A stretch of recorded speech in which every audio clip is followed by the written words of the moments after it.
Hello my beautiful and unique weirdos, and welcome back to my channel. It's your favorite weirdo here, back at it again with part 2 of things only grad students understand. And don't worry, you don't have to watch them in order, but I'll have part 1 linked in the cards above and in the description down below, so you can go ahead and watch that video after you finish this one.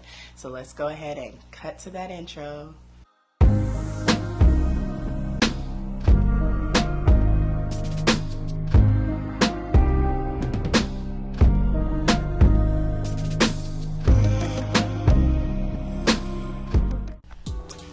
So hi guys, I just want to give, before we get started with this video, I just want to give you a brief update of my education. That way you guys know where I'm coming from and what kind of grad schools I'm talking about. This definitely might not apply to everybody that goes to grad school, but definitely if you're in a research intensive program, you probably can relate to the things that I'm going to be talking about. I graduated from Spelman in 2014. I earned my bachelor's in physics, and then I moved to California in pursuit of my master's degree in physics.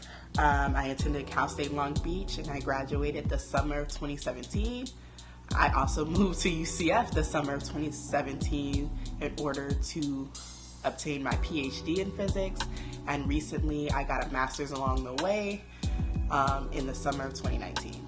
So that's just a little recap of my education background so that you know where I'm pulling my facts from.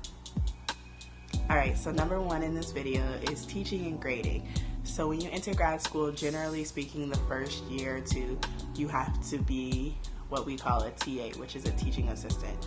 And a teaching assistant could either be, for our program in particular, we generally end up teaching labs, not lectures. So we teach the undergraduate labs, or you could be grading for an undergraduate class. So like, you could be the grader for, let's say, Physics 1 or Physics 2, or for the upper division physics courses, something like that. So let's start with teaching first. So in my case, we taught labs, and so I'm going to be speaking from that perspective. So we really don't have any control over the way that our classes are run. They give us the template syllabus, we pretty much use that, put our names in it, our class times, we really don't change much. They give us all the guidelines about how the class is supposed to be run. And I don't think a lot of people know that part. Like, we don't get to decide on these rules or due dates or things. Like, the syllabus is made for us and we're just implementing the syllabus. One of the things that I really didn't like is that we really don't have any authority over the students, and they know it. Like, they know, like, we're also students, and so sometimes it's really hard to like make them disassociate us as like their fellow peer, and we're actually their professor. Like, we're running the class, they need to listen to us, because like they're looking at you like what are you gonna tell me? Like, you're just a TA. I'm just like, look man, I've taken all of the classes that you've taken, so I literally know how to run this class. So another thing I really didn't like about teaching was that the lectures always fall behind the labs. So generally speaking, the class would be like 4 or 5 lectures behind by the middle of October. And so what you're doing in lab is things they haven't even seen yet. And so they're looking at you like, well, why are we doing stuff that we haven't even done in lecture? Like, I don't know how to do this, it's impossible. And I'm just like, I get it, but like, once again, I don't have control over the syllabus. I can't be like, oh, let's just, hold off on lab until we catch up. Well, briefly on grading, basically it's time consuming and it sucks ass. Like, I really hate grading. I'd rather teach like 18 courses than have to grade, especially if the grading is on WebAssign like mine was. So I didn't even have to read lab reports or anything. Like, all the grading was done for me. Man, I would teach 1,000 classes if I didn't have to grade. Grading, I realized, is terrible. I had no idea how bad it was until I had to do it. You kind of have to, especially for physics or like science-based classes. I assume it's the same with math maybe, but even math is more like detailed. Like, you're gonna get to this step and this step and this step. In physics classes, especially like the upper division ones, you're running into cases where these problems are very difficult, and more than likely they're not going to solve all the problems, and it has like multiple parts, so then you have to designate the point system for each part and how many points you're going to give someone depending on how far in the problem they got. it stresses me out. It takes way longer than I thought it was. One time I only had like 20 students in the class, and every time, no lie, it took me like 2.5 hours to grade their papers, and I was like, yo, I am doing something completely wrong. It's very inefficient. I don't like it. Grading is not fun for me. So the thing about both of those though, for me personally, was that when I first started teaching and grading, I would be so annoyed at the simplest things, like when students would forget to staple their papers, or they wouldn't label parts A, B, and C. And then I would think to myself, like, you don't do that now. Like, you're in quantum and you definitely just turned in an assignment and didn't staple it. Like, the things that you're criticizing are the things that you're doing, and then you realize why the teacher was mad, but then you feel some type of way because you're like, man, am I really becoming my professor? Like, wow, what a shock. Like, I don't want to be like my professor, but I mean, eventually that's kind of what you become. So let's flip the script real quick and go back to me being a student while we talk about number 2, your grades in your core courses, or your elective courses, or your grades in general, whatever. So I'm convinced that 1 out of every 10 teachers actually gets an F about what we learn in our classes. The rest, they just don't care. They come with their slides that they made the first time they started teaching the course, and they read straight out of the book. And I'm just sitting here like, why is lecture mandatory again? Because I'm gonna have to go teach myself this at home anyways. But now imagine these same teachers, and I just talked about grading on my end. Like, I actually do kind of care about their grades, and I want to empathize with these students. But imagine this professor that already really doesn't care about teaching, now having to grade your assignments. So it can go one or two ways.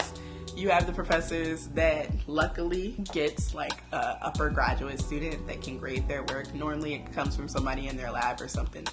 And then you could also get the professor that has to grade the papers themselves. So there's some professors that just will not give you any grades back, like none at all. Like, or you get like 4 homework assignments back all at once months later, and you're just like, okay, I mean, I didn't even know I wasn't doing good because I didn't get the assignments back. You end up leaving or being in your physics class confused about what your grade really is anyways.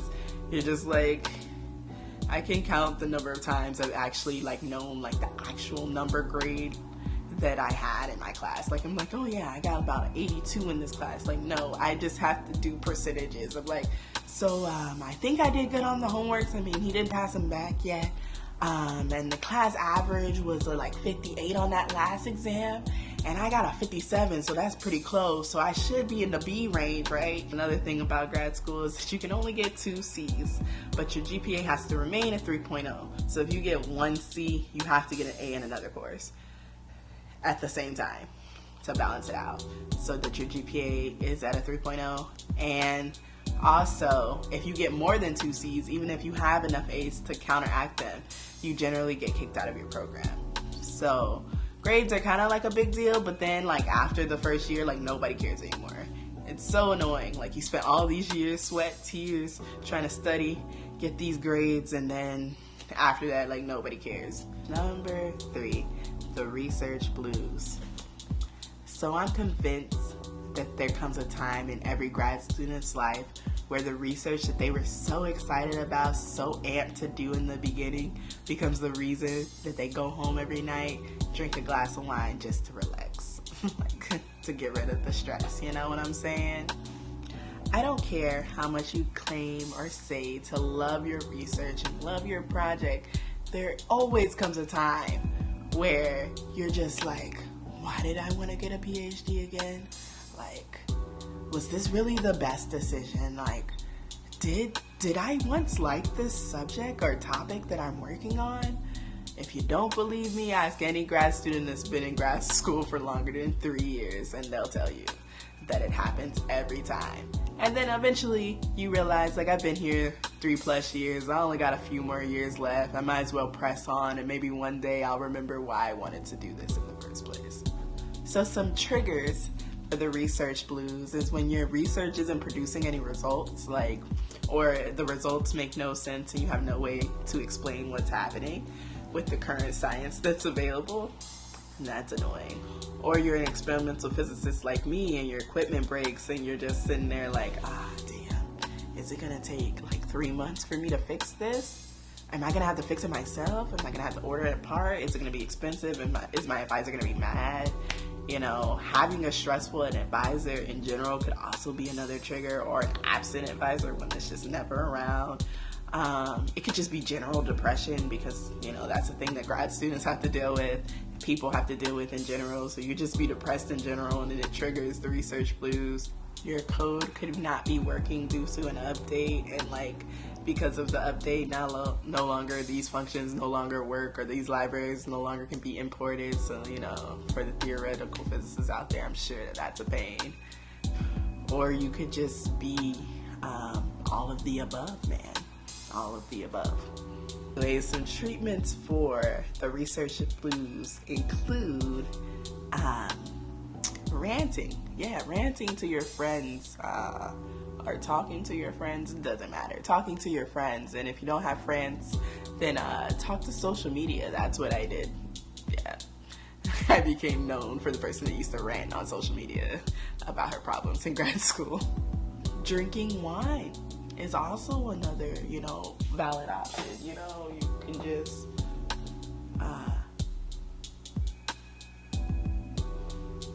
all your problems away.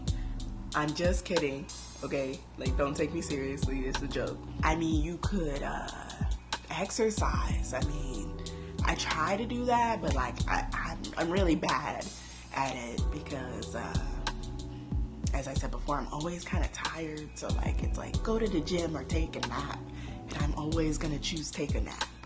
I'm sure there's more like serious options, but you can figure those out on your own. And since we're already on the topic of research, we're just gonna smoothly transition to number 4, which is your dissertation and your thesis. So, as I said before, I don't have a PhD yet, so I haven't written a dissertation, but I assume it's like a thesis times a bajillion, okay? A bajillion times worse. So my master's thesis at California was 50 pages of pure torture. And when I tell you, my thesis was relatively short compared to most of my fellow grad students, because unlike when I talk, when I write, I get right to the point, you know?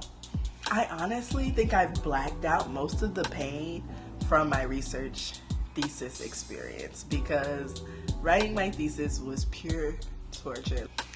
As I said earlier in the video, during this time of my life, I took to Snapchat to rant. I was in California. I had made a few friends there, but most of my family and friends were very far away at the time, so I couldn't like speak to them personally. And in order to vent my experiences out, I would go to Snapchat, and I used to use this deer filter. You know, OG Snapchat users know what I'm talking about. That deer filter was clutch. It changed your voice. That was my shit back in the day. But I would go on there and I would rant so much, and I feel like that was one of the ways I made it through my thesis. If I can find some of those old clips, I'll insert them, and if not, then we're just moving on. Because it's just so stressful. Like, trying to write thesis, trying to get an A, and then to think that I'm going to have to take all of these classes over again in PhD school, like, really? So I stayed up all night doing my thesis edits, and I'm pretty much done, which I'm happy, but I'm exhausted. So I'm going to give it one last read.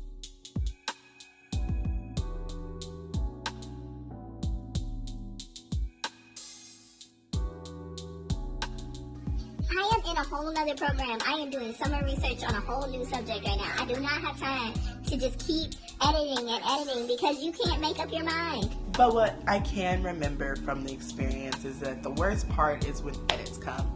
Well, that's the second worst part. The first part that was bad was just sitting down and writing it. You've done all this research, you have all this work, you have all these results, but sitting down and writing them just is a lot, man. The worst part for me, though, personally, was the edits. I just want to thank all like my Cal State Long Beach friends that like put up with me while I was writing my thesis, because it was not a fun time. Like, this is literally all I talked about was my thesis and how much I hated it. You guys are some real friends, because you have stuck it out with me to the very end. And anybody that's writing it now, just know you're not alone. Everybody feel the same way. Everybody is stressed out when it comes to writing your thesis or dissertation. Like I said, I don't know from personal experience with the dissertation, but like I said, I assume it's like a bajillion million times worse, okay? The last one for this video, number 5, is vacations. So low key, high key, I think it would be easier to find the end of the rainbow and take an Instagram picture with the pot of gold and the leprechaun than it would be to try to convince an advisor that you need a vacation. And I mean, I'm exaggerating, but only a little bit, and that's the sad part. So like on normal school holidays like spring break, Veterans Day, 4th of July, Christmas, advisors look at you like, oh, that's just more time for you to do research. And you're just like, I'm supposed to be doing research over my vacation? And they're like, yeah, like now you have more time. You can even come in earlier because you don't have to worry about classes. And I'm just like,